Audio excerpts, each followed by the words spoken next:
हमको डोटासरा जी गाली दे देते हैं, आए दिन मेरे को दे देते हैं। और पहली बार उन्होंने मेरे को साधु किया है तो थोड़ा बचाऊं गालियों से, वरना पहले मेरे को निशाने पे लेते हैं।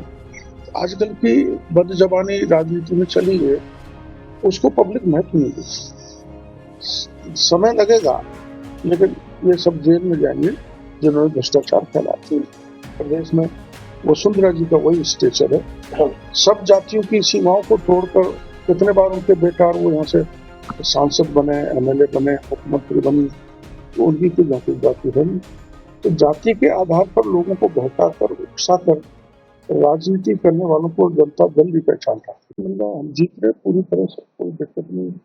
जहाँ वसुंधरा जी हैं, क्योंकि उन्होंने 10 साल वो मुख्यमंत्री रही, प्रतिपक्ष के नेता भी रही, अध्यक्ष भी रही, और जो जितना काम उन्होंने इसमें हालती में विशेषकर झालावाड़, बारा इन्हें कराया है, देश की आजादी के बाद कभी भी नहीं हुआ। याद रखेंगे आप भी जा रहे हैं सर? तो विकास और प्लस वसुंधरा जी का मिलनसार स्वभाव।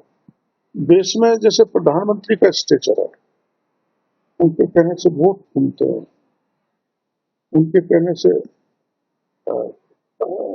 सब जातियां मुड़ जाती है।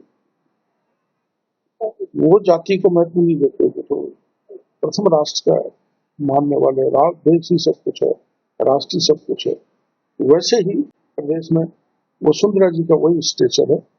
सब जातियों की सीमाओं को तोड़कर कितने बार उनके बेटा और वो यहाँ से सांसद बने, एमएलए बने, मुख्यमंत्री बने, तो उनकी कोई जाति है नहीं। तो जाति के आधार पर लोगों को बहकाकर, उकसाकर राजनीति करने वालों को जनता जल्दी पहचान पाती है। अपने भाड़ोती में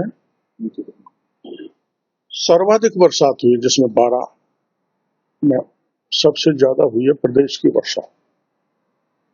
तो 2 तरह के डैमेजेस फसल के हैं। एक तो बीज डाला, उगाई, और उगा तो उगते ही बरसात हो गई, उसको निष्फल बुआई कहते हैं। तो उसकी पूरे की भरपाई राजस्थान की सरकार करेगी, हमने निर्णय कर लिया। और एक पहले स्पेल आए बरसात के, उसमें जो फसल नष्ट हो गई, उसमें 2 तरह की सहायता हम किसानों को देने जा रहे हैं। एक तो बीमा का, और एक अपने आपदा राहत। बीमा के जो प्रयोग हैं उसके हिसाब से उनको राहत दी जाएगी, और आपदा में जो भी नुकसान हो गया, जो बीमा वाला, बीमित किसान और बिना बीमा, जिसने बीमा नहीं कराया, उसको सबको हम उसमें आपदा राहत से मदद करेंगे। उसमें 2 तरह की मदद है, जिसमें निजी नुकसान, किसी का मकान का नुकसान हो गया, दुकान का नुकसान हो गया, कोई आदमी बह गया, जो भी है, उसमें हम उनको, मकान माना ध्वस्त हो गया तो मकान का पैसा दे रहे हैं, मरम्मत का पैसा दे रहे हैं। सरकारी और प्राइवेट निजी व्यक्ति को भी हम ये सहायता दे रहे हैं। और अभी वहां माननीय विधायक ने इटावा में धरना दिया था, तो उनको हमने उनका धरना पर उठा दिया था रात को।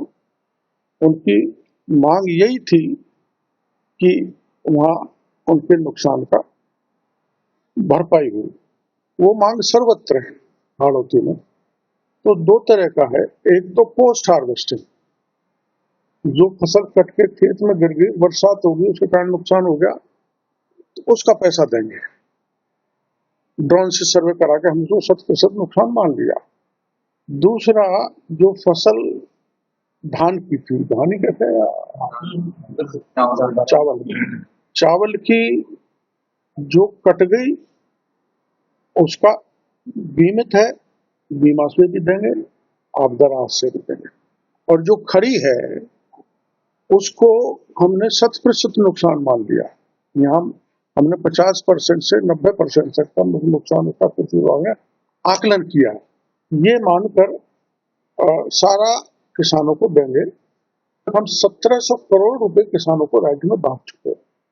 और मैंने रात को आकलन कराया है कि अकेले कोटा जिले में करीबन 150 करोड़ हम फसल बीमा के नाम पे देंगे।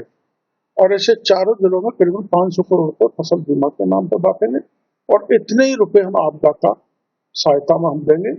इसलिए मैं आड़ती के किसानों को विशेष 12 और कोटा के किसानों को मैं ये कहना चाहता हूँ, मांगरोल के किसानों को कुछ सहकार्य बताए, पूरा एक एक पैसा आप मेरे पर भरोसा करें। मैं भी किसान की मजबूरियों को समझता हूँ, मैं किसान का बेटा हूँ, मैंने खेत में खड़े होकर काम किया है, इसलिए हर किसान को वो राहत दी जाएगी जो कभी किसी ने राजस्थान में नहीं है।